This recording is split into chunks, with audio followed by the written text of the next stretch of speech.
함께 기도하시겠습니다.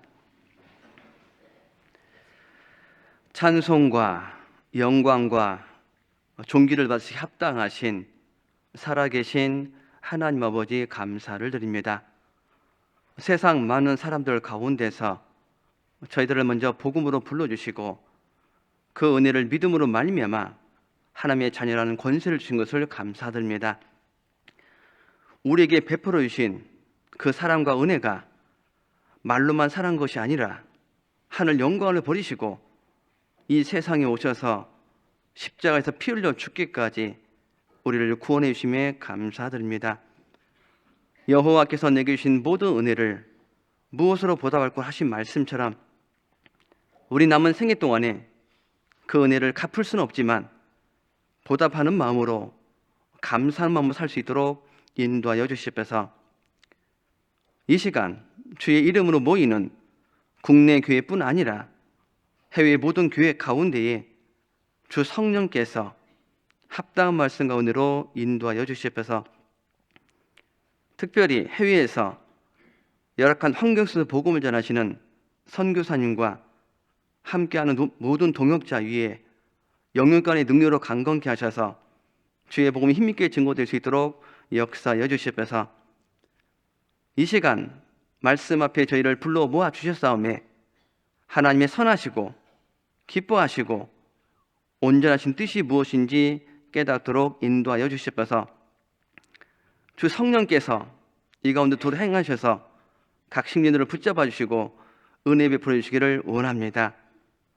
또 말씀을 듣는 가운데에 자신의 삶을 뒤돌아보고 합당치 못한 숨은 허물을 깨닫게 하사 말씀을 씻어 온전한 마음으로 주를 섬길 수 있도록 인도하여 주시옵소서. 교회 가운데에 육신의 병고로 치료받고 있는 귀한 성도님들 계시다면 하나님께서 치료시켜 주시고 회복시켜 주시고 강건케 해주시기를 원합니다. 또 교회 가운데에 마음에 시험받고 있는 지체들, 고난 중인 지체들 모든 형편하신 주님께서 각 사람을 위로해 주시고 능히 이겨나갈 수 있도록 더욱 주님을 바라볼 수 있도록 인도하여 주시옵소서. 오늘 모든 시종을 자비하신 주의 능력스길에 의탁을 드리며 우리를 한결같이 사랑하시는 예수님의 이름으로 감사하며 기도드립니다. 아멘.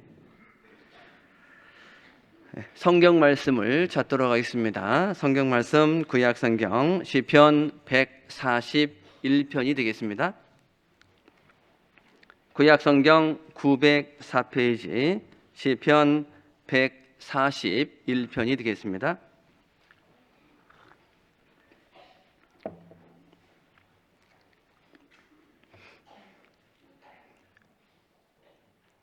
시편 141편 1절부터 10절까지 말씀을요, 홀수절은 제가 읽고 짝수절은 우리 성도님께서 읽으시면 되겠습니다. 여호와여, 내가 주를 불러싸오니 속히 내게 임하소서.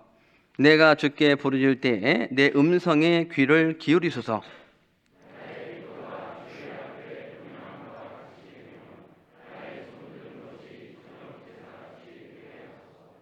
여호와여, 내 입 앞에 파수꾼을 세우시고 내 입술의 문을 지키소서.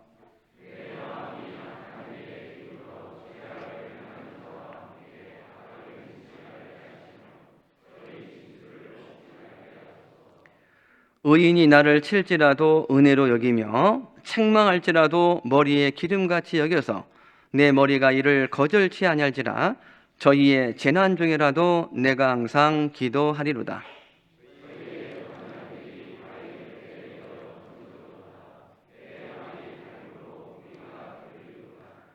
사람이 밭가라 흙을 부스러뜨린 같이 우리의 해골이 음부문에 흩어졌도다.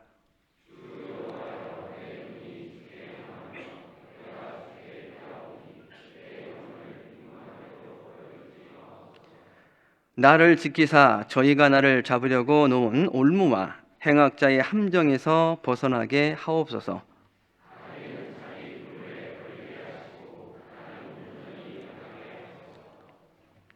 자, 인사드리겠습니다. 안녕하세요. 예, 주 안에서 평안하셨습니까? 예, 마지막 시대를 살고 있습니다. 그리고 바쁜 인생을 살고 있습니다. 미국에서 50대를 대상으로 해서요, 그 남성들에게 질문했는데 가장 원하는 게 뭘까라고 질문하니까 1위가 마음의 평강이라는 겁니다. 우리 시대는 과거보다 훨씬 더 잘 사는 시대이긴 하지만 마음이 쉽지가 않다는 거예요. 성경 우리에게 말씀하십니다. 평안을 너에게 끼치노니 곧 나의 평안을 너에게 주노라. 우리에게 예수 그리스도의 피로 말미암아 우리 영혼이 진정한 안식과 평강을 누렸습니다. 물론 신앙생활 가운데도 주님은 평강 가운데 살기를 원하셔요.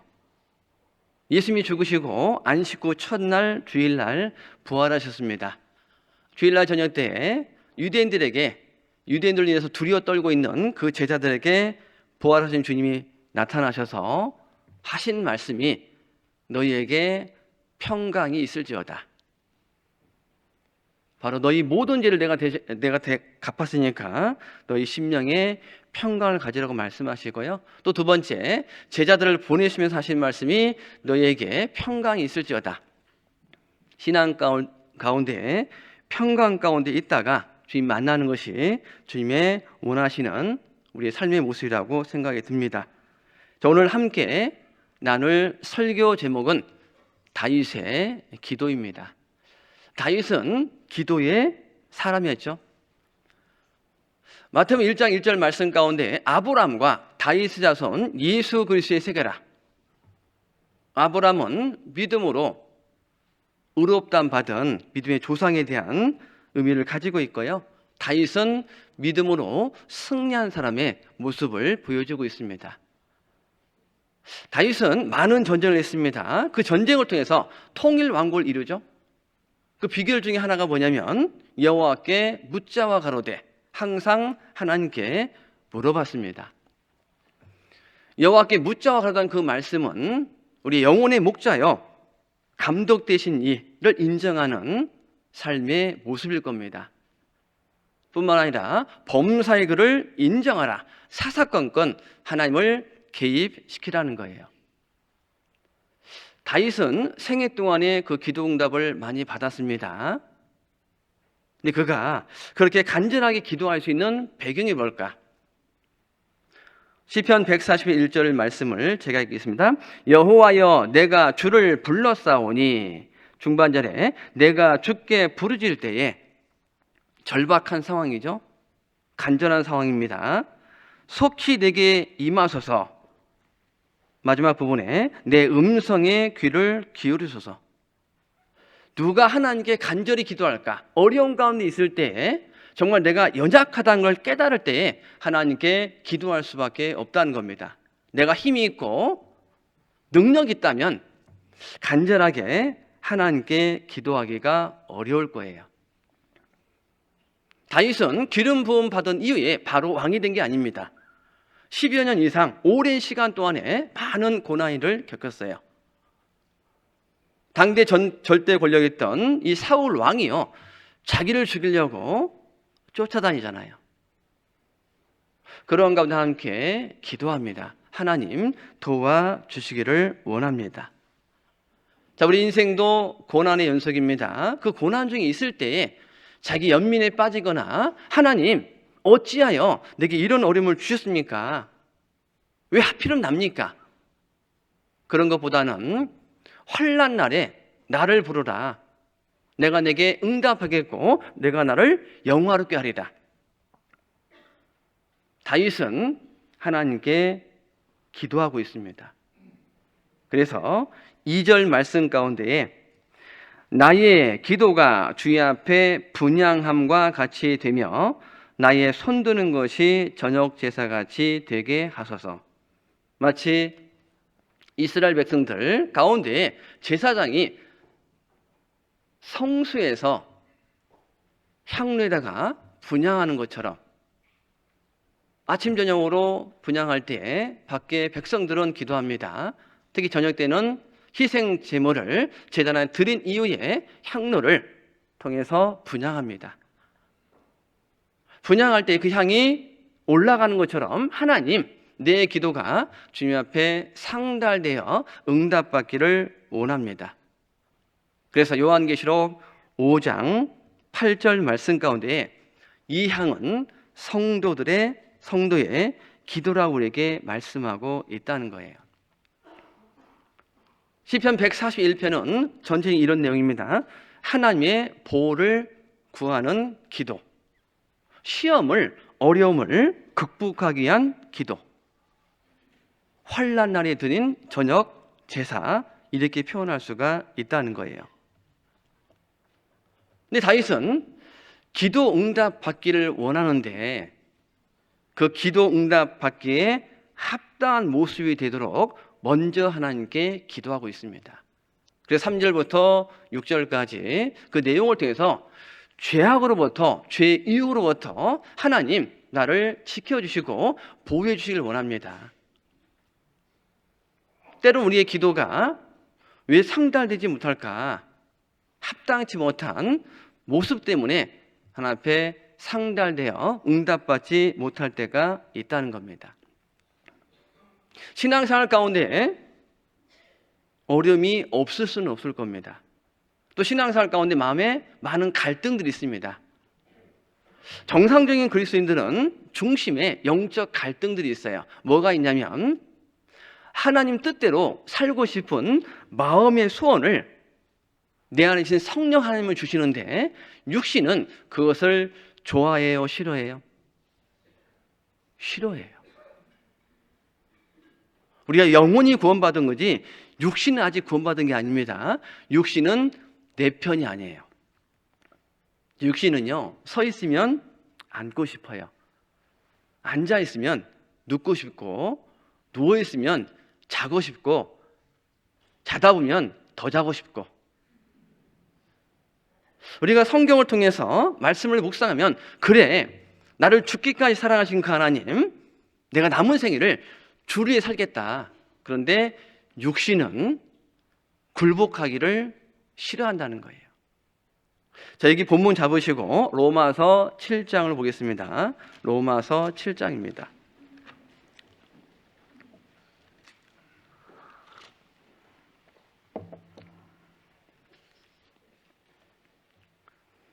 로마서 7장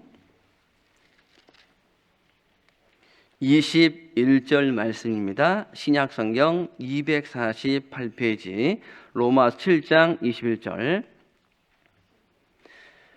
제가 읽겠습니다. 그러므로 내가 한 법을 깨달았노니 경험적으로 깨달은 겁니다. 곧 선을 행하기 원하는 나에게 악이 함께 있는 것이로다. 내 속 사람으로는 하나님의 법을 즐거워하되 내 지체 속에서 한 다른 법이 내 마음의 법과 싸워 내 지체 속에 있는 죄의 법 아래로 나를 사로잡아 오는 것을 보는다. 오호라 나는 공고한 사람이로다. 이 사망의 몸에서 누가 나를 건져내랴. 25절 말씀 같이 읽겠습니다. 우리 주 예수 그리스도로 말미암아 하나님께 감사리로다. 그런즉 내 자신이 마음으로는 하나님의 법을 육신으로는 죄의 법을 섬기노라. 사도 바울조차도 고백하기를 마음으로는 하나님의 법을 즐거워하는데 육신은 그것을 싫어한다는 겁니다. 끊임없이 육체의 소욕과 성령의 소욕이 서로 대적한다. 신앙생활은 사실 전쟁이에요. 주일날 교회를 갈까 말까, 봉사를 할까 말까, 내 안에 끊임없는 갈등들이 있을 수가 있다는 겁니다. 그 사도 바울이 오호라 나는 공고한 사람이로다. 자기 자신에게 선을 행할 수 있는 능력은 내 편에서는 없습니다. 그래서 로마서 8장에 있는 말씀처럼 성령의 인도하심을 받으라. 성령의 충만을 받으라. 내 힘과 의지로 신앙사다면 한계에 부딪힙니다. 그때부터는 은혜가 안 돼요. 그때부터는 자꾸 판단이 들어옵니다. 그런데 내 안에 계신 성령 하나님은 말씀이 내 안에 들어오면 그 말씀을 통해서 능력을 주셔요. 말씀을 통해서 위로도 주시고 말씀을 통해서 할 수 있는 힘을 주신다는 겁니다. 갈라디아서 5장에 있는 말씀처럼 성령을 쫓아 행하라. 그리하면 육체의 욕심을 이루지 아니하리라. 육체의 욕심이 안 올라오는 게 아니에요. 올라오지만 이루지 아니하리라. 죄로 연결한대요. 그러려면 성령을 쫓아 행하라. 그리하면, 자, 성경에 반복되는 말씀 가운데 특히 잠언에 보면 그리하면 앞에 있는 말씀에 내가 순종하면 뒤에 것은 하나님이 책임져 주겠다. 너희는 먼저 그의 나라와 그의 의를 구하라. 그리하면 이 모든 것을 너희에게 더하시리라. 신앙은 저절로 성장하는 게 아닙니다.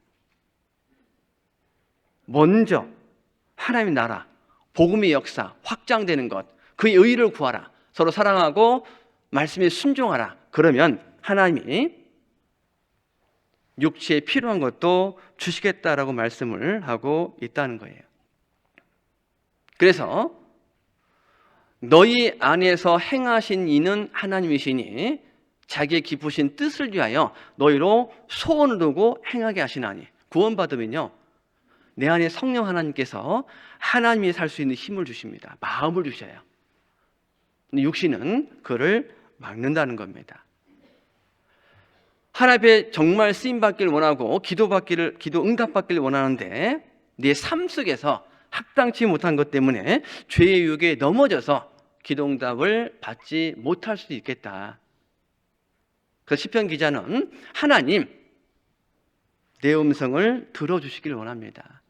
주께 부르짖을 때에 하나님 들어주시옵소서. 그래서 3절부터 6절까지는 죄에 대한 유혹을 이길 수 있게 해달라고. 자, 구원 받을 때는요, 우리 영혼의 신분이 우리가 의인된 거지 상태는 죄성이 있습니다. 옛 기질이라는 게 있다는 거예요. 다윗은 어떠한 기도를 드렸을까? 시편 141편 본문 말씀을 찾겠습니다. 시편 141편 3절부터 6절까지는 죄악으로부터 보호받기를 기도하는 내용이고 7절부터 10절까지는 대적의 박해로부터 보호받기를 기도하는 내용입니다. 그래서 3절부터 6절까지 몇 가지 보면 3절 말씀에 여호와여 내 입 앞에 파수꾼을 세우시고, 같이 읽겠습니다. 내 입술의 문을 지키소서. 첫 번째 지켜달라는 게 뭐냐면 내 입술의 문을 지켜주시를 원합니다. 우리가 해야 될 말과 하지 말아야 할 말을 분별하고 내가 있는 얘기를 다 할 수는 없습니다. 다 하게 되면 본인은 잠깐 속 시원할 수 있지만 누군가는 그게 힘들 수가 있다는 거예요. 때로는 신앙생활 가운데 자칫 잘못하면 하나님께 원망할 수도 있고 불평할 수도 있고 오히려 나에게 힘들게 하는 사람을 나도 똑같이 하고 싶은, 그런 비난하고 싶은 그런 말들이 있을지라도 성경 우리에게 내 입술의 문을 지켜주시기를 원합니다. 그리고 다윗은 두 번째도 기도 내용이 뭐냐면 4절 말씀에 내 마음이 악한 일에 기울어 죄악을 행하는 자와 함께 악을 행치 말게 하시며, 같이 읽겠습니다. 저희 진술을 먹지 말게 하소서. 내 마음이 악한 일에 기울어, 마음을 지키라는 거죠. 죄악을 행한 자와 함께, 악한 자와 함께 악을 행치 말게 하소서. 저희 진수라는 것은 진수성찬, 맛있는 음식, 진귀한 음식, 눈앞에 보이는 일시적인 쾌락이나 이득 때문에 마음을 놓아서는 안 된다. 마음을 지켜야 된다. 마음은 참 신기합니다. 마음은 넓어질 수도 있고 좁아질 수도 있고 콩알만 할 수도 있고 억장이 무너질 수도 있고 마음이 가벼울 수도 있고 여러 가지 표현할 수 있습니다. 참 마음은 신기해요. 구원 받을 때도 마음으로 믿어 의에 이르고 입으로 신하여 구원한다. 마음에 믿어야지 머리로 아무리 알아도 마음에 안 믿어지면 천국 가는 게 아니잖아요. 은혜도 마음을 통해서, 죄도 마음을 통해서 성경 우리에게 말씀하시기를 무릇 지킬 만한 것보다 더욱 내 마음을 지키라. 생명의 근원이 이에서 남이니라. 인생 가운데 가장 먼저 해야 될 게 뭘까? 마음을 지키라는 거예요. 왜 입이 통제가 안 될까? 마음에 있는 것이 입에서 나오는 겁니다. 마음을 지키라. 그리고 세 번째는 5절 말씀 가운데 의인이 나를 칠지라도 책망할지라도 은혜로 여기며 책망할지라도 머리에 기름같이 여겨서 내 머리가 이를 갇히겠습니다. 거절치 아니할지라 저희의 재난 중에라도 내가 항상 기도하리로다. 의인이 나를 칠지라도 책망할지라도 권면할지라도 듣기 싫은 소리일지라도 그게 맞다면 들을 귀가 있어야 돼요. 악인의 좋은 말을 들을 게 아니라 아첨하는 말을 들을 게 아니라 정말 내 신앙을 위해서 권면해 줄 수 있는 그 말을 들을 귀가 있어야 된다는 거예요. 근데 우리 시대는 남의 말을 잘 안 들어요. 왜 그럴까요? 너무 똑똑해요. 다 안다고 생각합니다. 요즘에는 뭐 병원 의사들도 그러잖아요. 환자하고 대화하면 환자가 더 똑똑하잖아요. 내가 네이버를 보니까 뭐 이렇고 저렇고 해가지고. 그래서 다윗은 그 생애 동안 함께 기도합니다. 하나님, 내 기도가 주님 앞에 연락되기를 원합니다. 그 기도가 연락되기 위해서 먼저 합당한 삶이 될 수 있도록, 거룩한 삶의 모습이 될 수 있도록, 성결한 삶이 될 수 있도록 죄의 욕을 이길 수 있는, 시험을 이길 수 있는 그 힘을 주시옵소서. 우린 신앙생활에서요 많은 어려움을 겪을 수가 있다는 겁니다. 개인도 마찬가지고 교회조도 마찬가지고 복음의 역사는 결국은 성결입니다. 거룩이라는 거예요. 교회 안에 세상적인 것이 들어오면 안 된다는 겁니다. 사도행전에 보면 사도행전을 성령 행전이라고 표현하고 오순절 성령 강림한 이후에 성령이 역사하셔서 많은 사람이 구원받았습니다. 근데 하나님은 사람을 통해서 그 일을 행하시길 원하잖아요. 근데 사도행전 5장에 보니까 아나니와 삽비라가 하나님을 속였습니다. 성령을 속였어요. 자기 판 것을 다 드린 게 아닌데 마치 다 드린 것처럼 속였습니다. 그 일로 인해서 그 부부는 결국은 죽게 됩니다. 교회에서 그 소식을 통해서 사람들이 두려워했어요. 그래서 3절부터 몇 가지 말씀을 드리면 첫 번째가 보면 하나님 내 입술의 문을 지켜주시기를 원합니다. 우리 인생 가운데요 태어날 때 응리하고 태어났다가 뭐 기억 안 나시겠지만 죽을 때는 아이고 하고 죽습니다. 내 생애 동안에 가장 많이 하는 게 있다면 숨 쉬는 것, 두 번째는 말하는 거죠. 성경 우리에게 죽고 사는 것이 혀의 권세에 달렸나니 말 한마디가 자기의 인생을 좌우한다는 겁니다. 그 성경은 이 혀의 권세를, 말을 절제하는 것을 강조하기 위해서 몇 가지로 표현하는 성경이 있습니다. 그 성경이 야고보서 3장에 기록되어 있어요. 신약 성경 야고보서 3장을 찾겠습니다.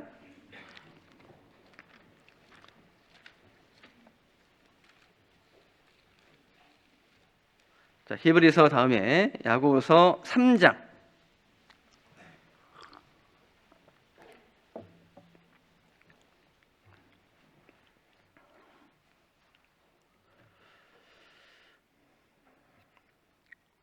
3장 2절부터 제가 읽겠습니다. 신약성경 373페이지. 우리가 다 실수가 많으니 만일 말에 실수가 없는 자면 곧 온전한 사람이라 능히 온몸도 굴레 씌우리라. 3절을 같이 읽겠습니다. 우리가 말을 순종케 하려고 그 입에 재갈을 먹여 온몸을 억어하며. 여기 3절의 말은 말을 하는 그 말이 아니라 타고 다니는 말입니다.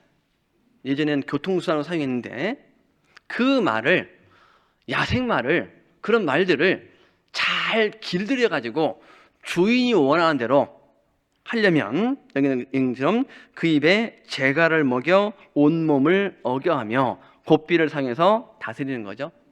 그러니까 그 말도 이제 승질이 있을 거 아니에요, 그죠? 그 말을 잘 길들여 가지고 전쟁할 때 사용되기도 합니다. 그러면 장수가 이 말한테 앞으로 가 하면 가야 될 거 아니에요, 그죠? 근데 가기 싫단 말이에요. 그래도 가야 됩니다. 가지 마. 더 나가 싸우고 싶은데 가지 마. 그러면 멈춰야 된다. 그래서 길들여진 야생말을 이렇게 표현하는데 프라우테스 말이라는 표현을 씁니다. 근데 이 프라우테스가 뭐냐면 헬라어로 프라우테스인데 온유하다는 거예요. 그러니까 이 혀도 온유한 입술, 이게 잘 다스려야 되는 거죠. 자, 우리 인생도 하고 싶은 말은 있어도 하지 말아야겠구나. 마땅히 이뤄진 영혼들에게 복음 전하는 게 힘들지만 그 내가 믿는 거로 말하리라, 말을 해야겠구나. 이게 할 말이 있고 하지 말을 말이 있잖아요, 그죠? 일종의 운전할 때 브레이크가 있으면 악셀레터가 있습니다. 악셀레터를 막 밟는 이유가 뭐냐면 막 100km, 130 막 쭉 올라가잖아요. 그렇게 밟는 이유는 브레이크가 있으니까 그걸 밟는 거예요, 그죠? 만약 브레이크가 말을 안 듣는다면 악셀레터를 밟을 수 있어요, 없어요? 멈출 수가 없잖아요. 그래서 요즘에 급발진이라는 게 있잖아요, 급발진.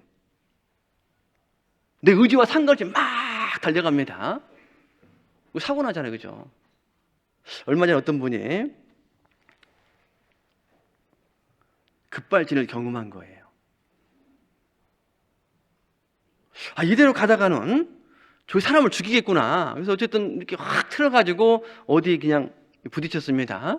이분이 정신이 없는 거예요. 근데 뭐가 이렇게 방송에 나오는 거예요. 무슨 얘기인지 못 알아듣겠는데 나중에 이게 딱 보니까 보험사도 와 있고 구급차도 와 있고 경찰도 와 있는 거예요. 왜 와 있지? 알고 보니까 좋은 차는 이런 게 있더라고요. 이게 사고가 나면 에어백이 딱 터지면 요 회사로 연결돼가지고 고객센터 연결돼가지고 얘기를 하는 겁니다. 구급차 불러줄까요? 보험사 불러줄까요? 자기는 대답을 했는지 모르겠지만 일단 와 있어요. 이래서 좋은 차 쓰나 싶기도 하고. 우리도 신앙생활에서 급발진하면 안 되잖아요, 그죠? 이걸 사실은 다스리는 게 사실은 필요하다. 두 번째, 여기 표현되어 있는 것이 말을 절제하는 걸 표현하면서 4절 말씀에 또 배를 보라. 그렇게 크고 광풍에 밀려가는 것들을 같이 읽겠습니다. 지극히 작은 키로 사공의 뜻대로 운전하느니. 그러니까 엄청나게 큰 배가 있는데 그 큰 배도 방향을 작은 키로 방향을 결정하지 않느냐. 내 인생도 이 혀로 내 인생을 사실은 좌지우지한다는 겁니다. 특히 정치인들은 한 방에 그냥 훅 간다는 표현 하잖아요. 과거 몇 년 전에 무슨 말 했는지 그게 다 영상으로 남아있기 때문에 그것이 오히려 자기에게 올무가 되는 것을 볼 수가 있습니다. 세 번째는 6절 말씀에 혀는 곧 불이요 불의의 세계라. 혀는 우리 지체 중에서 온몸을 더럽히고 생애받기를 불살하니 그 사르는 것이 지옥불에서 나느니라. 혀는 곧 불이요 불의의 세계라. 불법의 세계라. 그래서 5절 말씀에 이와 같이 혀도 작은 지체로 돼 큰 것을 자랑하노다. 같이 읽겠습니다. 보라, 어떻게 작은 불이 어떻게 많은 나무를 태우는가. 작은 불씨가 엄청나게 많은 살림을 훼손하고 재산에 피해를 주고 심지어는 사람이 죽기도 합니다. 봄철이 되면 특히 강원도에 불이 나요. 뭐 건조한 것도 있고 한번 불이 붙기 시작하면 강풍이 워낙 세기 때문에 불을 끄는 속도보다 번지는 속도가 훨씬 빠르니까 불이 참 무서워요. 뭐 물도 무섭지만 이처럼 이 혀의 권세, 말을 왜 절제했는지를 그 영향력을 세 가지로 말씀하고 있다는 겁니다. 그래서 10절 말씀에 같이 읽겠습니다. 한 입으로 찬송과 저주가 나누다. 내 형제들아 이것이 마땅치 아니하니라. 한 입으로 찬송도 하고 저주도 하고.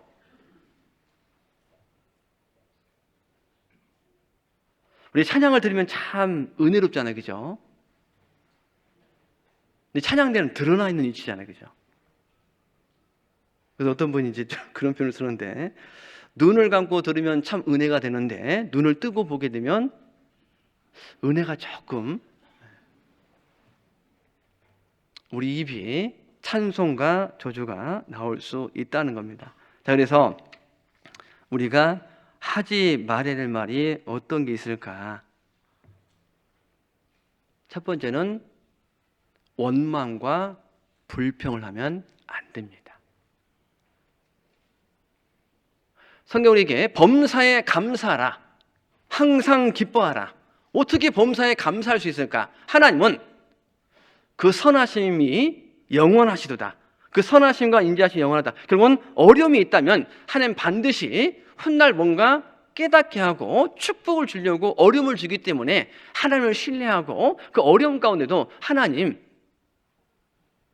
이런 상황 속에서 내가 어떻게 해야 됩니까? 내가 해야 될 일이 뭡니까? 그게 중요하잖아요. 모세가요, 이스라엘 백성들 출애굽하는 그 역사에 쓰임받았잖아요. 그 사람 가고 싶어서 간 거 아닙니다. 하나님께 불렀어요. 가라고. 저는 말도 잘 못하는데요. 하나님이 내 형 아론이 있지 않냐, 내 형 아론 말 잘하는 걸 내가 아느니라. 그래서 동역자를 붙였어요. 모세 아론이 이제 갔습니다. 가서 당대에 이집트의 바로 왕에게 이스라엘 백성들을 보내라. 여호와가 누구간데. 오히려 그 일 때문에 이스라엘 백성이 더 힘들게 되었습니다. 어렵게 되었어요. 이게 모세가 성경에 기록하기를, 어찌하여 내가 여기 와서 하나님 말씀을 전했는데, 순종해서 왔는데 왜 더 힘듭니까? 처음에는 그랬어요. 만약 그때의 모세가 포기했다면 출애굽의 역사를 그는 경험할 수가 없습니다. 그런데 순종하고 갔어요.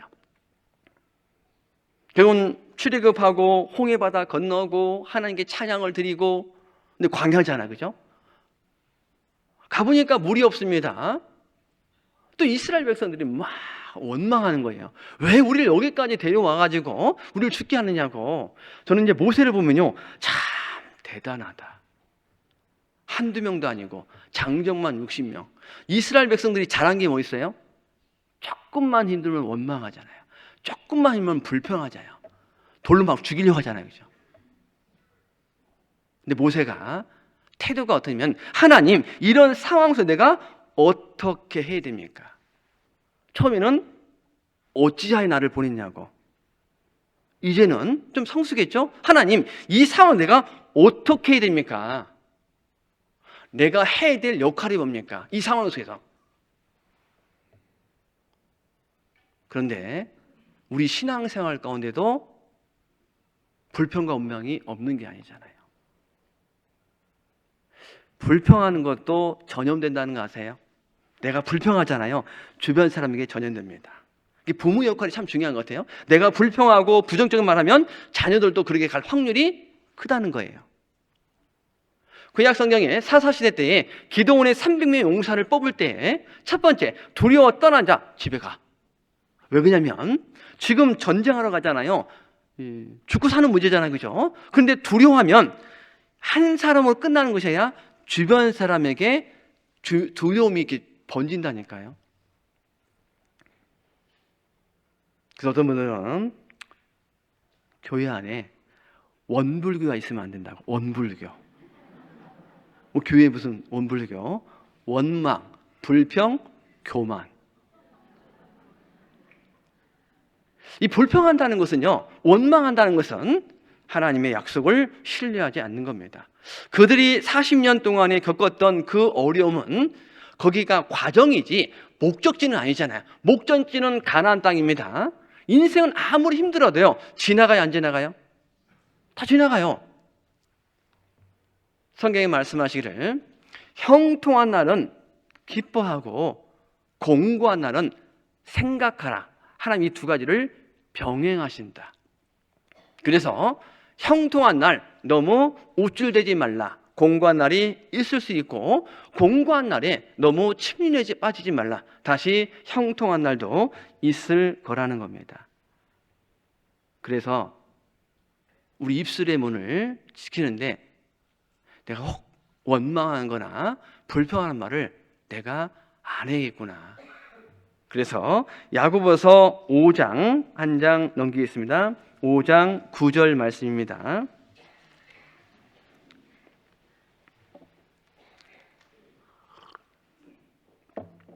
야고보서 5장 9절 말씀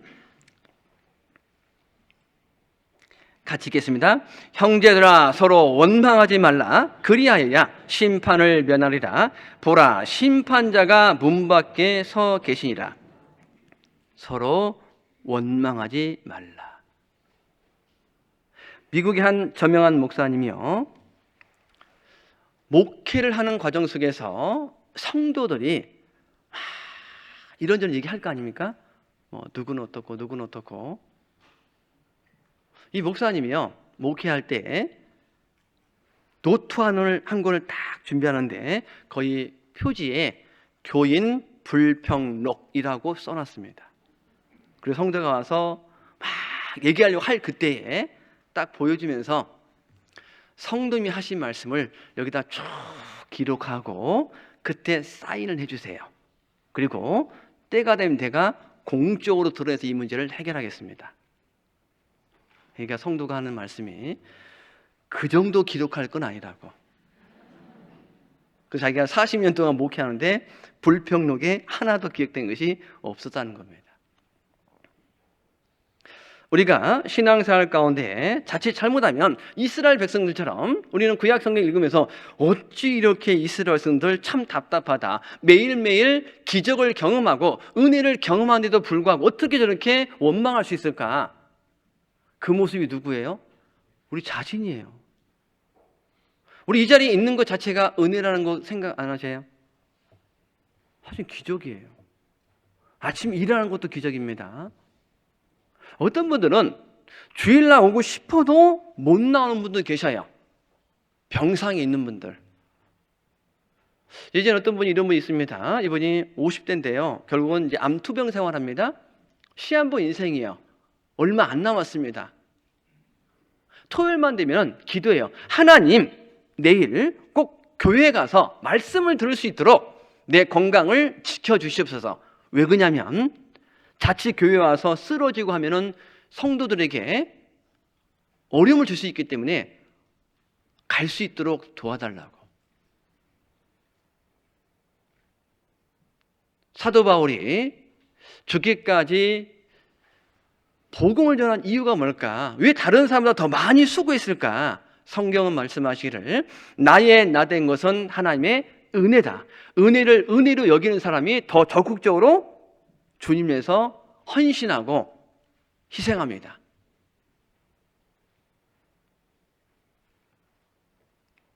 그리고 두 번째 우리가 입술의 문을 지켜야 할 내용이 뭐냐면 이 분노의 말을 잘 다스려야 돼요.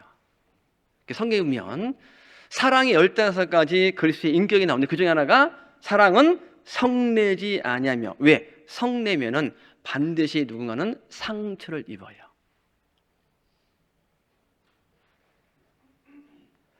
자, 우리 신앙생활에서 이제 분이 안 올라올 수는 없어요. 우리 분이 올라올까 안 올라올까요? 열받을 때 있어요, 없어요? 있어요. 분을 내어도 죄를 짓지 말며 해가 지도록 마음의 분을 품지 말라. 왜? 마귀가 틈을 탄다고 됐잖아요. 그죠? 어떤 부부는 싸우려고 열받으면요, 두 분이서 밖에 나가서 동네 한 바퀴 돌고 난 다음에 얘기한대요. 왜? 열받으면 이성적으로 대화가 안 되잖아요. 그죠? 자칫하면 이런 겁니다. 나는 내가 속한 그 모임 안에 자칫 잘못하면 트러블 메이커가 될 수 있겠구나. 우린 피스 메이커가 돼야 되는데, 뭔가 내가 가면 마음이 따뜻해지고 조화를 이루게 되고 협력하게 되는데, 내가 가게 되면 뭔가 어려움을 주고 마음이 다치게 되면 나를 돌아보는 것도 사실은 필요하죠. 우리 신앙생활에서요, 상처를 받습니다. 상처를 받을 수밖에 없는 연약한 육신을 가지고 있어요. 그런데 상처를 받기도 하지만 나도 사실은 상처를 주기도 해요. 상처받는다고 다 실족하는 거 아닙니다. 하나님은 교회 가운데 두루 행하시기 때문에 그 상처받은 자를 위로해 주시고 이길 수 있도록 도와주셔요. 근데 우리는 모난 게 있잖아요. 그죠? 우리가요, 그냥 볼 때는 참 사람 좋다. 근데 겪어보면 본성이 나와요, 안 나와요? 나옵니다.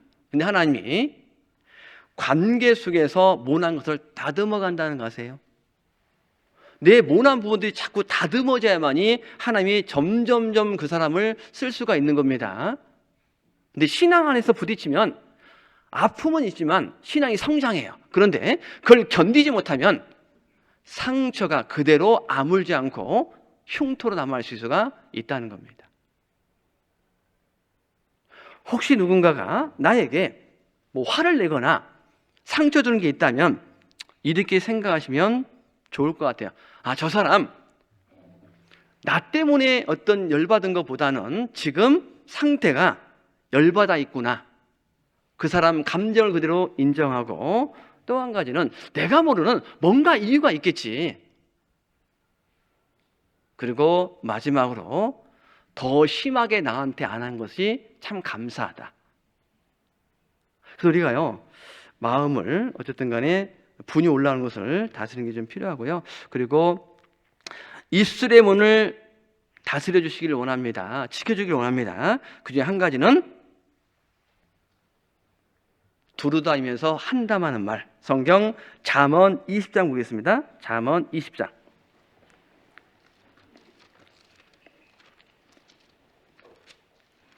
잠언 20장 19절 말씀.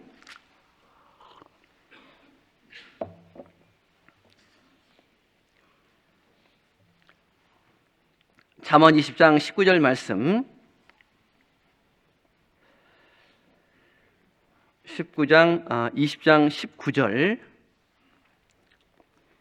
말씀을 같이 읽겠습니다. 두루 다니며 한담하는 자는 남의 비밀을 누설하나니 입술을 벌린 자를 사귀지 말지니라. 두루 다니며 한담하는 자, 한담한다는 것이 심슨부리로 하는 잡담, 때로는 농담, 그러한 것이 결국은 문제가 될 수가 있다는 겁니다. 그래서 출애굽기 23장 1절 말씀에 너는 허망한 풍설을 근거 없는 소문을 전파하지 말라. 왜 그러냐면요, 이 말이 가다 보면 점점점 가감이 돼요. 그러면 전혀 엉뚱하게 전달될 수가 있다는 겁니다. 성경 우리에게 송사의 원고의 말이 맞는 것 같지만 그 피고가 와서 밝히느니라. 한쪽 이야기만 계속 들으면 그게 사실처럼 듣는 사람이 인식될 수가 있고 선입견을 가질 수도 있을 거다.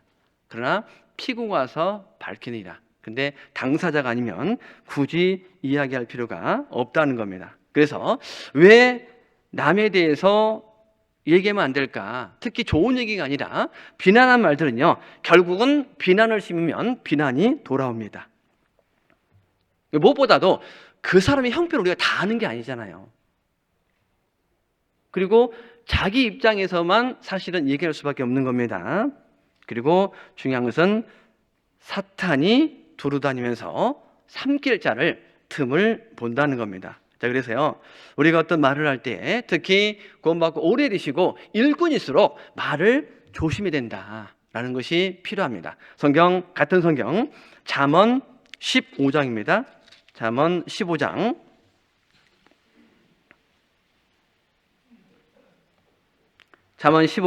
28절 말씀입니다. 잠언 15장 28절 말씀을 같이 읽겠습니다. 의인의 마음은 대답할 말을 깊이 생각하여도 악인의 입은 악을 쏟느니라. 그러니까 말을 할 때도 깊이 생각하고 말하는 게 필요하죠. 그래서 하나님 내 입술의 문을 지켜주시기를 원합니다. 그리고 두 번째 시편 기자가 기도한 내용이 뭐냐면 본문 말씀 시편 141편을 보겠습니다. 시편 141편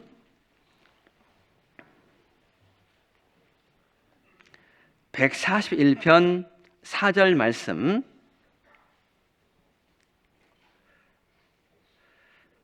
내 마음이 악한 일에 기울어 죄악을 행하는 자와 함께 악을 행치 말게 하시며 저희 진술을 먹지 말게 하소서. 여기 있는 말씀처럼 성경 우리에게 마음을 지키라고 우리에게 말씀하고 있는 겁니다. 생명의 근원이 이에서 남이니라. 무릇 지킬 만한 것보다 더욱 내 마음을 지키라. 이 말씀은 내 인생 가운데 가장 먼저 해야 될 거냐? 마음 지키는데 힘쓰라는 거예요. 사실 입술은 어느 정도가 어쨌든 이거를 다스리기가 그래도 좀 나은데 마음에 있는 것을 다스리는 것은 쉽지가 않다는 겁니다. 마음을 잘 사실은 지켜야 되는 거예요. 그래서 마음을 성경이 말씀하시를 성벽이라고 하는 표현이 되어 있습니다. 성벽은 지켜잖아요. 그리고 마음을 밭이라고 표현되어 있고 동산이라고 표현되어 있습니다. 그래서 마음은 갖고 될 거다. 아무거나 들이면 안 된다. 들어와야 될 게 있고 들어오면 안 될 것이 있다는 겁니다. 이걸 분별하는 것이 사실은 중요하다는 거예요. 자, 10월달 가을입니다. 가을인데 요즘 일교차가 좀 심한 것 같아요. 현장에 일하시는 분은 너무 뜨겁대요. 근데 아침에는 또 어쨌든 차갑기도 하고. 가을을 기다리는 사람이 어떤 사람이 가을을 기다릴까? 농부는 가을을 기다리죠. 가을은 추수의 계절이잖아요. 요즘 이제 주변 가보면 뭐 추수하는 것들이 이렇게 보이게 되는데요.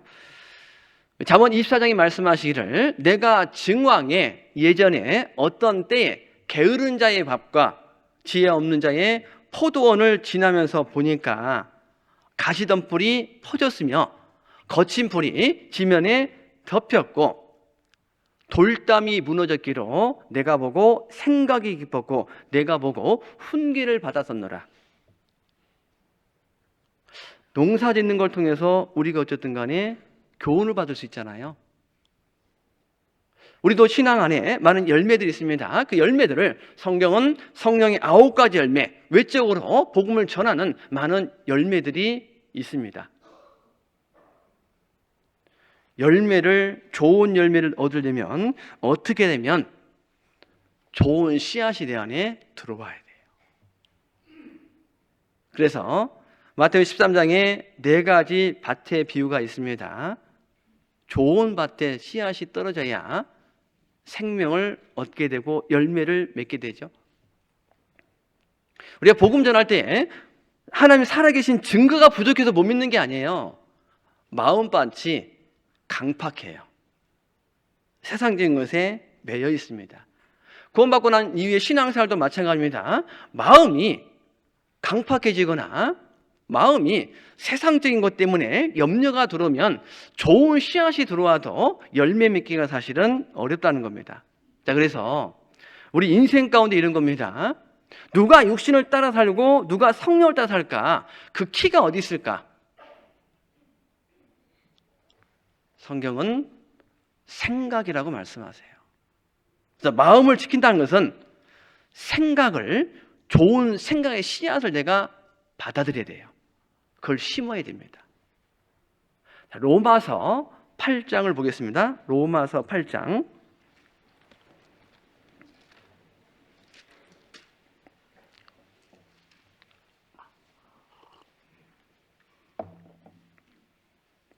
로마서 8장 5절 말씀입니다. 신약성의 248페이지 로마서 8장 5절 말씀, 한 절 말씀을 같이 읽겠습니다. 육신을 쫓는 자는 육신의 일을, 영을 쫓는 자는 영의 일을 생각하나니. 그 사람이 어떤 사람인지를 알려면 되죠. 그 마음의 생각이 어떠하면 우리가요, 이 생각이란 게 있잖아요, 그죠? 어떤 생각을, 어떤 좋은 씨앗을 내 심령에 심어야 될까? 사람은요, 꽂히면 반드시 행동합니다. 마음에 뭔가 딱 꽂히면 반드시 그걸 하도록 되어 있어요. 근데 육신적인 걸 계속 받아들이면, 그런 육신적인 씨앗을, 생각을 받아들이면 결국 육신대로 살아가요. 누가 성령의 인도하신 가운데서 성령의 열매를 맺으며 살아갈까? 영의 일을 생각하나니.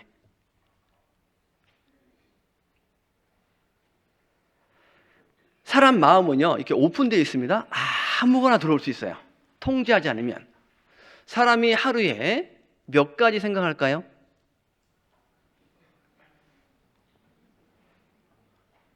우리 5만 가지 생각한다고 하잖아요. 5만 가지. 근데 생각이요, 4만에서 6만 가지, 그 사이에 생각이 오는데, 그 생각들이 80%가 부정적인 생각입니다.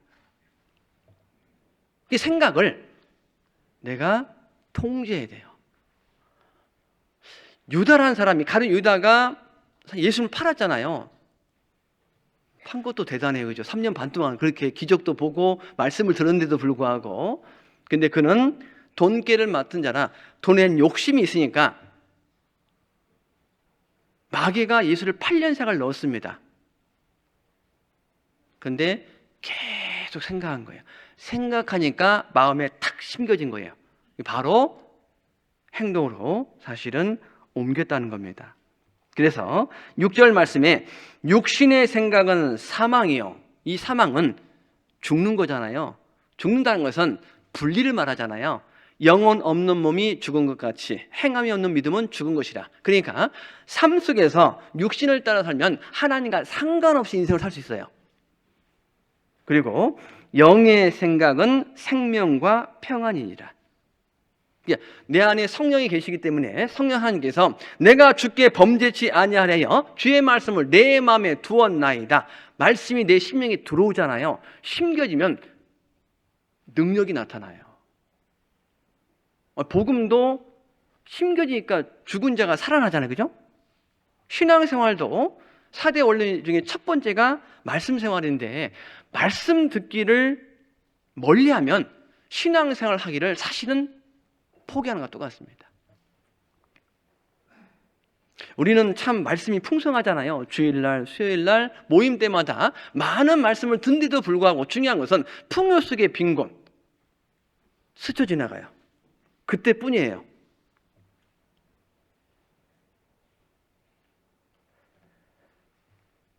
그래서 육신의 생각은 사망이요 영의 생각은 생명과 평안이라. 말씀이 내 안에 들어오면 그 사람이 평안한 가운데 살 수가 있다는 겁니다. 7절에 육신의 생각은 하나님과 원수가 되나니 이는 하나님의 법에 굴복치 아니할 뿐 아니라 할 수도 없습니다. 8절 말씀 같이 읽겠습니다. 육신에 있는 자들은 하나님을 기쁘시게 할 수 없느니라. 자, 그래서요, 마음을 방치하면 안 됩니다. 그래서 좋은 생각을, 하나님의 생각들을 자꾸 심어야지, 세상적인 것을 자꾸 심게 되면 결국은 육신을 따라 살 수밖에 없다는 거예요. 자, 그래서 이 종교계였던 마르틴 루터가 좋아하는 짐승이 있었는데 새와 개를 좋아했어요. 좋아하는 의미가 요즘 말하는 그런 애완동물이 아니라 요즘에는 애완동물에서 반려동물, 그 반려동물에서 요즘 반려가족이라는 표현도 쓰더라고요. 몇 순간 보니까 해외에서는, 외국에서는 우리나라를 어떻게 보면 외롭다 보니까, 혼자 있다 보니까 그 애완동물을 점점점 이렇게 키우는 사람이 많다고 합니다. 근데 이제 루터가 새와 개를 좋아했는데 이 새에 대한 부분을 얘기하면서 자주 이제 뭐 알려진 말인데요. 새가 내 위에서 날아다니는 건 어쩔 수 없는데 내 머리에 집을 짓는 건 막을 수 있지 않느냐. 그 수많은 생각들이 왔다 갔다 할 수 있는 건 내가 어떻게 보는데 그것이 내 안에 심겨지지 않도록 마음을 다스리는 것이 필요하다. 그런데 그런 생각들이 왜 자꾸 육신 생각에 들어올까? 그런 이유가 뭘까? 이유가 뭐냐면 결국은 내가 보는 것이 이렇게 들어와요. 인류 역사 가운데 처음으로 죄를 지은 하와가 선악과를 봤잖아요. 보암직하잖아요. 그걸 통해서 죄가 들어온 겁니다. 이스라엘 백성들이 가나안 땅 들어갈 때 여리송은 이겼는데 아이성은 패했습니다. 원인을 추적합니다. 여리송 안에 있는 그 물질을 누군가 취했습니다. 하나님께 바쳐진 물건인데 그걸 취한 거예요.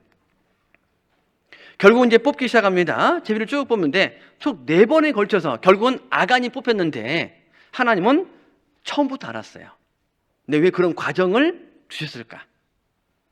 하나님이 아간에게 회개할 수 있는 기회를 사실은 주신 거라고 생각이 들어요. 근데 무시한 거예요.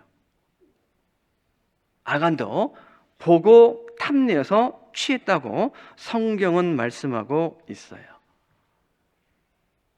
다윗도 마찬가지죠. 잘 나가다가 왕궁에 있다가 일어나가지고 옥상에서 있다가 어떤 것을 봤습니다. 자, 우리가 눈으로 보는 것, 내 의지와 상관이 보일 수 있습니다. 그런데 합당치 못한 거면 고개를 돌려야 맞는데 다윗이라는 사람이 한 번 보고 두 번 보고 자꾸 보니까 결국은 알아봐라. 끝난 게 아닙니다. 데려와라. 끝난 게 아닙니다. 결국은 죄를 지었어요. 성경 시편 119편을 보겠습니다. 시편 119편 말씀.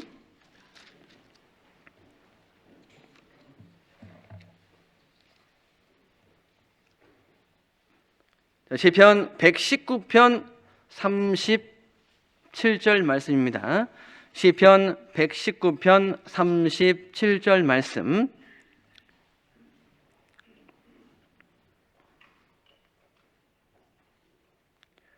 시편 119편 37절 말씀을 같이 읽겠습니다. 내 눈을 돌이켜 허탄한 것을 보지 말게 하시고 주의 도에 나를 소송케 하소서. 허탄한 것이 뭐냐면 무익한 것. 또 시편 101편 3절 말씀에 나는 비루한 것을 내 눈앞에 두지 아니할 것이요. 무가치한 것, 무익한 것. 이 보는 것도 아무거나 사실은 보면은 안 된다는 거예요. 요즘에는 보면 그런 겁니다. 가까운 사람의 말을 들어야 되는데 인터넷에서 나온 그 말에 의해서 막 휘둘리는 경우가 있어요. 특히 우리가 전도할 때 그러잖아요. 전도하다 보면 이런 거예요. 잘 듣다가 누가 옆에서 뭐 이상한 소리 하면 거기 휘둘려가지고 가족 말은 안 듣고, 특히 물론 이제 영적인 싸움입니다. 마귀가 막 방해하잖아요. 그죠? 그래서 우리가 봐야 될 게 있고 보면 안 될 것이 사실은 있다는 겁니다. 특히 오늘날 인터넷이라는 게 좋은 게 있는데 또 유튜브에 좋은 게 없는 건 아닌데 그런 걸 통해서 자꾸 잘못된 것들이 마음에 심겨질 때가 참 많은 것 같아요. 사람은 뭔가 보게 되면 그것이 자연스럽게 생각으로 이렇게 들어와요. 나도 모르게 무의식적으로. 자, 이스라엘 백성들이 율법을 본 죄 때문에 바벨론으로 포로 잡혀갑니다.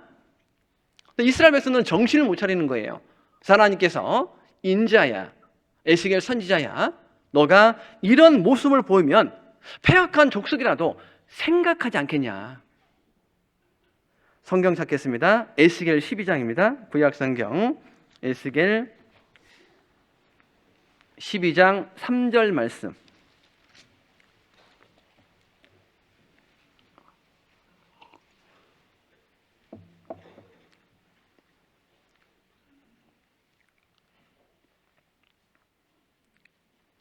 구약성경 1164페이지입니다. 1164페이지. 1164페이지 에스겔 12장 3절 말씀 제가 읽겠습니다. 인자야, 에스겔 선자야, 너는 행구를 준비하고 낮에 그들의 목전에서 이사하라. 내가 내 처소를 다른 곳으로 옮기는 것을 그들이 보면. 같이 읽겠습니다. 비록 패역한 족속이라도 혹 생각이 있으리라. 패역한 족속이라도 에스겔 선자가 직접 행동으로 보여주잖아요. 그죠? 보고 좀 생각해라. 여기에 행구를 준비하고, 이 행구가 포로된 자의 소유물, 결국은 너희가 바벨론으로 포로 잡혀갈 것을 의미합니다. 시드기야도 결국은 포로 잡혀갑니다. 시드기야를 의리하지 말고 좀 생각하라는 거죠. 그래서 4절에 너는 낮에 그 목전에서 내 행구를 밖으로 내기를 이사하는 행구같이 하고 저물 때에 너는 그 목전에서 밖으로 나가기를 포로되어 가는 자같이 하라. 그들이 패역한 족속일지라도 생각을 하지 않겠냐. 그럼 우리는요, 마음을 지키려면 많은 생각들이 왔다 갔다 하는데 좋은 생각을 심어야 되는데 왜 육신적인 게 자꾸 심겨질까? 보는 것을 조심을 해야 된다는 겁니다. 자, 우리 시대는 뭐 하면 검색하잖아요. 애들도 검색 잘합니다. 검색만 할 게 아니라 사실은 사색이랑을 한다는 거예요. 그러면 요즘에는요, 점점점 애들도 막 하니까요, 그 책을 별로 안 읽잖아요. 그죠?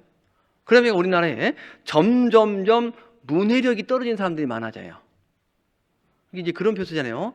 금일이 언제예요? 금요일로 알고 있잖아, 어떤 분들은.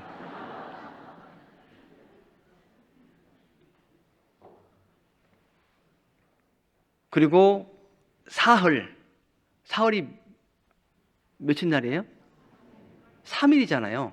사흘을 4일로 생각하는.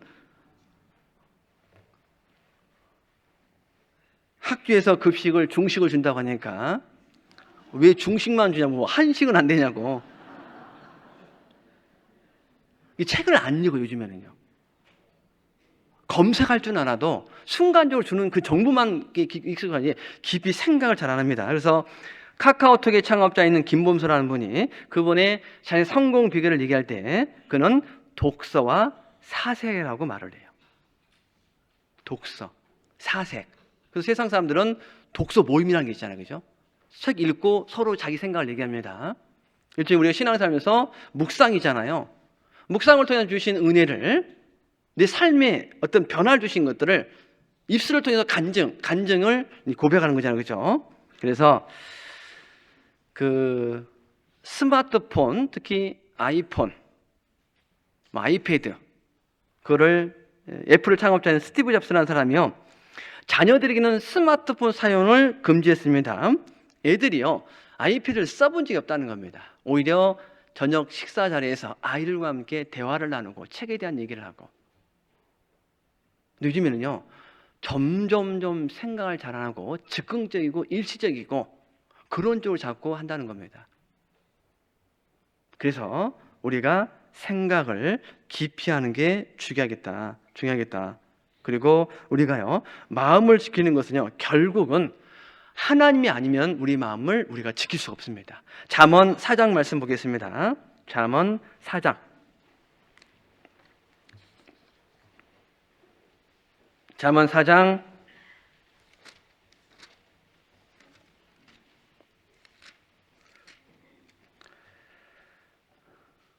4장 20절 말씀입니다.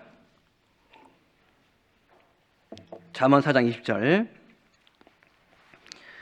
내 아들아 내 말에 주의하며 나의 이르는 것에 내 귀를 기울이라. 그것을 내 눈에서 떠나게 말며 내 마음속에 지키라.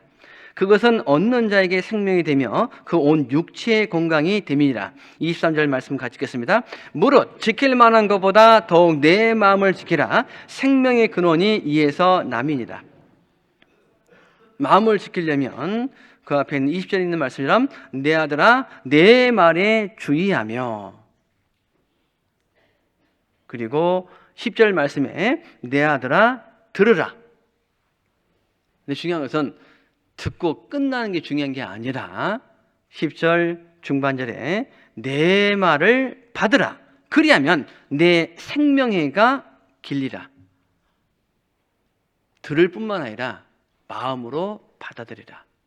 말씀이 심겨져야 결국 마음을 지킬 수가 있다는 겁니다. 그래서 신앙생활을 오래 하면 할수록 말씀을 더 가까이 해야 됩니다. 우리가 봉사할 때도 하나님이 공급해주는 힘으로 봉사라고 말씀하시죠. 우리가 말씀을 들을 때 처음 듣는 말씀을 듣는 게 아닙니다. 사도 베드로는 베드로서 1장에 있는 말씀처럼 너희가 이미 진리에 섰으나 내가 다시 생각나게 하려고 성경을 전합니다. 알고 있을 뿐만 아니라 그것이 내게 마음에 심겨져야 된다는 겁니다.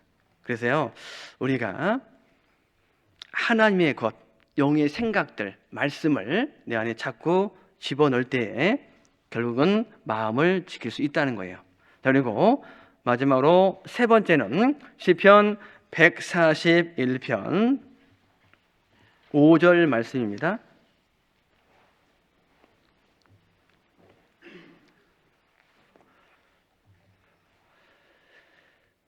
5절에 보면요, 의인이 나를 칠지라도 은혜로 여기며 책망할지라도 머리에 기름같이 여겨서 내 머리가 이를 거절치 아니할지라 저희의 재난 중에라도 내가 항상 기도하리로다.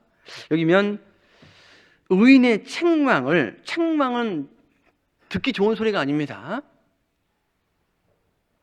책망 듣기를 좋아하는 사람은 없어요. 근데 책망은 좋은 의사와 같아요. 그런데 그것을 환영하지는 않습니다. 자, 머리에 기름같이 여긴다는 의미가 뭘까? 이 동방에서는요, 귀하고 중요한 손님이면 머리에 기름을 부르는데 이 기름보다는 환대의 표시요, 사랑의 표시요, 그리고 하나님의 축복을 나타내는 표시입니다. 의인의 책망을 마치 그렇게 받아주라는 거예요. 악인의 아첨하는 말을 들을 게 아니라, 악인의 비난하는 말을 들을 게 아니라 그런 건 듣지 말고 의인의 책망을 들을 수 있는 길을 주시옵소서. 우리 신앙 안에서 서로 권면할 수 있습니다. 그런데 권면은 아무나 하는 게 아니에요. 자칫 잘못하면 권면했다가 관계가 틀어질 수 있습니다. 권면도 사랑을 가지고 관계 속에서 신뢰 관계가 있을 때에 권면을 통해서 그 사람이 깨닫고 돌아오지, 그런 신뢰나 그런 관계가 없는 상태에 무조건 자칫하면 정리하듯이 그렇게 하면 되냐고, 이렇게 되는 거 아니냐고, 이게 그렇게 이제 하다 보면요, 사실은 관계가 어려울 수밖에 없다는 겁니다. 자, 모든 인생들은 성공하기 원합니다. 성공한 사람은 크게 두 가지 공통점이 있는데, 첫 번째는 생각하는 거예요. 두 번째는 자기 성찰입니다. 자기를 돌아봐요. 결국 뭐냐면요, 신앙의 발전, 성장하려면 나를 사실 돌아봐야 하는데, 사실 내가 나의 모습을 잘 모를 때가 있습니다. 그러면 가장 가까운 사람이, 신앙의 동역자, 가족들이 사실은 권면해야 돼요. 왜? 우리는 완전하지가 않아요. 누구든지 부족한 게 있고 약한 게 있고 허물들이 있을 수밖에 없습니다. 근데 마음이 겸손하면 어떤 말도 들을 수가 있고 문제가 안 돼요. 다윗은 대단한 게 뭐냐면 왕이잖아요. 압살롬이 반역했습니다. 도망가고 있어요. 근데 시므이라는 사람이 피 흘린 자에 가거라 저주했잖아요. 다윗의 측근들이 저 죽여야겠다고, 감히 왕을 그러냐고. 당시 왕이 그냥 오케이 죽일 수 있습니다. 그런데 다윗이 말하기를 놔두라고, 하나님이 저 사람을 통해서 나를 지금 알게 하신 거라고. 그렇다고 시므이의 저주가 합당한 게 아닙니다. 시므이의 저주가 나중에 솔로몬 때 가서 그 보응을 받았어요. 때로는 신앙생활에서 복음의 신앙에서 열심히 살아가는 앞에 분이 있다면 나하고 좀 잘 안 맞아도, 세상 말로 코드가 안 맞아도 그 신앙적이라면 들을 수 있는 귀가 있어요. 그래야 신앙이 성장할 수가 사실은 있습니다. 왜 우리는 의인의 책망을 들어야 될까? 우리는 완전하지 않다는 거예요. 사도 베드로조차도 바울의 책망을 들었잖아요. 그래서 베드로가 되다는 거예요. 자기는 수제자잖아요. 그런데 바울이 책망을 들었습니다. 그리고 들을 때에 누구 말을 들을 거냐, 신앙적인 것을 들을 거냐, 육신적인 걸 들을 거냐, 선택은 내가 하는 겁니다. 인생은 사실 자기가 선택하는 거예요. 왜 이런 겁니다. 신앙생활도 관계입니다. 가정, 교회, 직장에서 다 관계인데, 자, 이런 거예요. 저 사람이 나에게 어떻게 하든지 간에 그건 그 사람이 책임을 지는 거고, 중에선 내가 어떻게 반응하는 것은, 이 반응은 내가 책임을 질 수밖에 없습니다. 자, 그래서요, 잠언 15장 볼까요? 잠언 15장 보면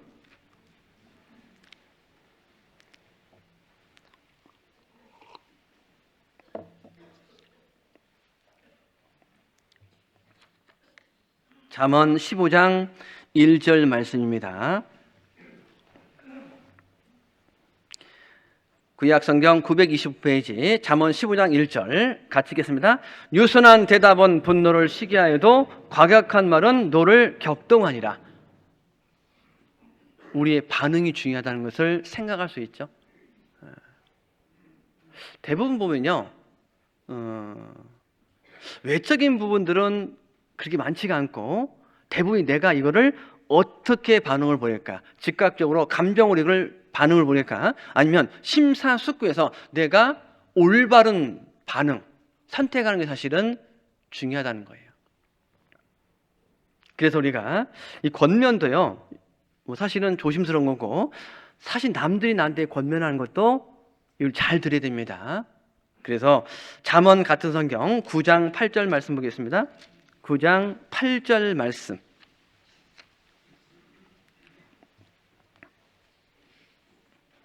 (9장 8절)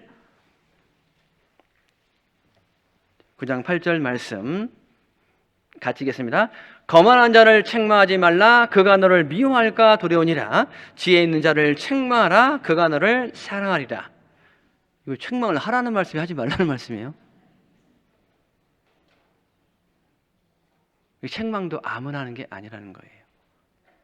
그리고 들을 귀가 있으면 신앙 안에서 교제가 되고, 들을 마음의 준비가 있으면 그 책망이 좀 받아들이기 참 마음이 아프지만 그게 오히려 고마워할 수 있는데, 들을 귀가 없고 준비가 안 돼서 괜히 책망했다가 오히려 원수가 될 수가 있다는 거예요. 자, 이스라엘 역사 가운데 권면을 잘 들었어야 했는데 잘못 받아들여가지고 통일 왕국이 두 나라로 확 쪼개졌어요.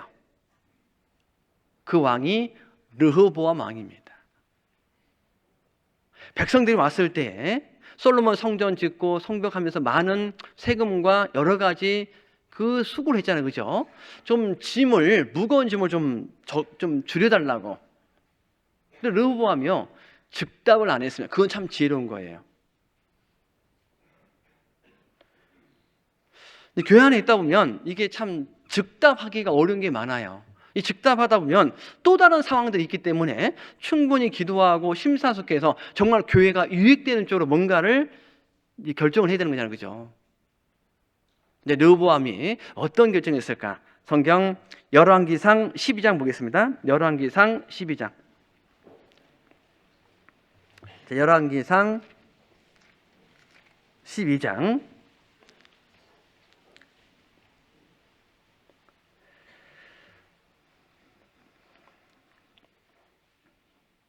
구약 성경 534페이지입니다. 열왕기상 12장 1절부터 제가 읽겠습니다. 르호보암이 세겜으로 갔으니 이는 온 이스라엘로 왕을 삼고자 하여 세겜에 이르렀음이더라. 3절에 무리가 보내어 저를 불렀더라. 여로보암과 이스라엘의 온 회중이 와서 르호보암에게 고하여 가로되 왕의 부친이 우리의 멍에를 무겁게 하였으나 왕은 이제 왕의 부친이 우리에게 시킨 고역과 매운 무거운 멍에를 가볍게 하소서. 그리하시면 우리가 왕을 섬기겠나이다. 르호보암이 대답하되 갔다가 3일 후에 다시 내게로 오라 하매 백성이 가니라. 5절 말씀을 통해서 르호보암이 즉답을 안 한 것은 참 지혜로운 거죠. 그래서 주변 사람들과 교제를 합니다. 6절 말씀에 르호보암이 그 부친 솔로몬의 생전에 그 앞에 모셨던 노인들과 의논하여 가로되 너희는 어떻게 교도하여 이 백성에게 대답하게 하겠느냐. 8절 말씀 같이 읽겠습니다. 왕이 노인의 교도하는 것을 버리고 그 앞에 모셔있는 자기와 함께 자라난 소년과 의논하여 이해됐습니다. 여기서 8절에 노인의 교도하는 것, 이 교도하는 것이 충고, 조언, 의논을 말하고 있어요. 결국 왜 르호보암은 이 소년들의 말을 들었을까? 아마 본인이 원하는 대로 아마 얘기를 했지 않았을까? 그들이가요. 이 책망을 받는 것은 사실은 좋은 게 아니에요. 어쨌든 마음에서 잘 받아들이기 어렵지만 의인의 책망은 받아들이고 악한 자의 험담은 사실은 받아들이지 말라는 겁니다. 그래서 우리가요 들을 때에 그 말이 하나님을 기쁘시게 하는가, 그 말이 개인의 신앙에 유익한 건가, 그 말이 교회를 세우고 하나 되게 하는데 덕이 되는 것까, 네, 그런 부분들을 생각하는 게 필요하다는 거예요. 자칫 잘못하면 인정적으로 흘릴 수도 있다는 겁니다. 그래서요 성경에 내 믿음의 교제가, 내가 현재 교제하고 있는 것이 육신적인 교제인지 믿음의 교제인지 그걸 어떻게 알 수 있을까? 빌레몬서 1장에 말씀하시기를 내 믿음의 교제가 첫 번째 선을 알게 하고, 중요한 것은 선한 일을 하도록 만들어요. 교제했는데 더 내가 교회 안에서 열심히 살아야겠구나. 두 번째, 내 믿음의 교제의 결과가 그리스도께 미치도록 예수님을 닮아가는 쪽으로, 그게 성경에 내 믿음의 교제다라고 말씀하고 있다는 거예요. 우린 세상 역사 가운데요 남의 말을 듣지 않아 가지고 마지막에 비참하게 죽은 사람이 있는데, 그 사람이 42년간 리비아를 철권 통치했던 무하마르 카다피라는 사람입니다. 자, 이 사람이 산무 권력자인데 뭐냐면 야당이 없고 제대로 된 언론도 없고 순수하는 참모도 없다는 겁니다. 우리가 의인의 책망은 들을 귀를 주시고 악인의 험담이나 그런 비난은 듣지 말게 하소서. 그래서요 성경 전도서 7장을 보겠습니다. 전도서 7장. 전도서 7장 21절 말씀입니다. 전도서 7장 21절 구약성경 953페이지 7장 21절 말씀 제가 읽겠습니다. 무릇 사람의 말을 들으려고 마음을 두지 말라. 같이 읽겠습니다. 염려컨대 내 종이 너를 저주하는 것을 들으리라. 자, 이 말씀 오해하면 안 됩니다. 남의 조언을 무시하는 말이 아니에요. 당연히 드려야 되죠. 참고해야 됩니다. 근데 악인의 험담이나 비난을 듣지 말게 하소서. 그래서 어떤 교회에 이제 시가 이렇게 걸려 있었는데요.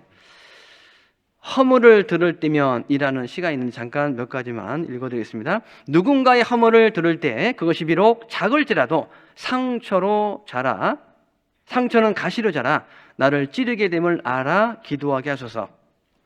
누군가의 허물을 들을 때 그 허물이 빌미가 되어서 듣는 이에게 상처로 자라 넘어지게 함을 알아 옮기지 말게 하소서. 허물이 담긴 말을 들을 때 어떻게 대처하나 반응하는가 바라보시는 분이 계심을 알아 덮어주는 입을 주소서. 우리가 듣는 것도 참 잘 들으겠구나. 사실은요, 우리가 보고 듣는 것이 자기 중심적으로 보고 듣는다는 거 아세요? 사람은 보고 싶은 것만 듣고 듣고 싶은 것만 들을 수 있습니다. 지난 어떤 교회 갔더니요, 봉사자님이 광고했어요. 근데 3분의 1은 반대로 들었습니다. 똑같이 들었는데. 그럴 수 있습니다. 지난번에 어떤 교회 가서 설교하는데 뒤에 앉았어요. 앞에 표시가 됐습니다. 찬양대, 찬양 이후에 관련된 내용이 있어서 우리 여기도 보면 찬양대 이동한 다음에 기도하라고 되어 있습니다. 보통 그러잖아요. 그래서 저는 이제 그런 줄 알고 찬양대가 안 들어가는 거예요. 왜 안 들어가시지? 내가 읽은 것 같은데 나중에 알고 보니까 거기는 기도한 다음에 찬양대 들어갑니다.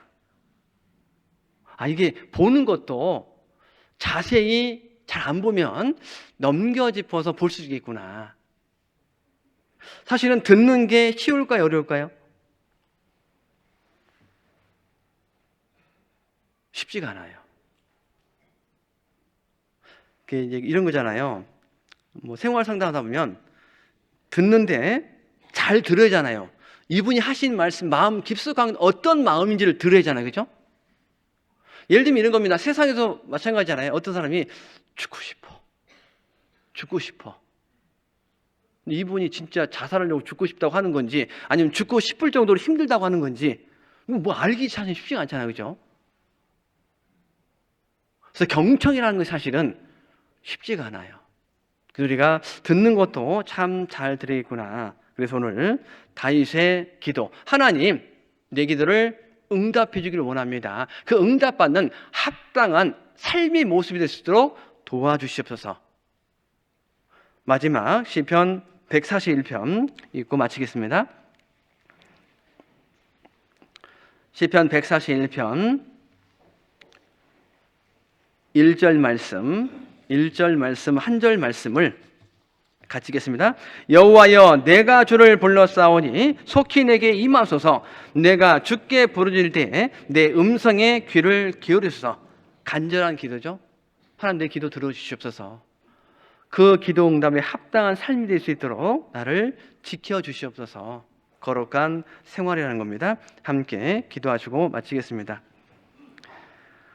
사랑과 은혜가 풍성하신 살아계신 하나님 아버지 감사를 드립니다. 우리를 그와 같이 버리지 아니하시고 예수 그리스도의 보배로운 피로 말미암아 하나님의 자녀라는 권세를 주신 것을 감사드립니다. 무엇보다도 마지막 시대에 복음이 역사하는 교회에서 신앙생활 할 수 있도록 인도하심에 감사드립니다. 주님 오실 날 얼마 남지 않은 이때에 주변에 사마오로 끌려가는 그들에게 주의 복을 담대하게 선포할 수 있도록 인도하여 주시옵소서. 이 시간 위에 모든 것 주 성령께서 함께 하시길 원하며 우리를 언제나 사랑하시는 예수님의 이름으로 감사하며 기도드립니다. 아멘.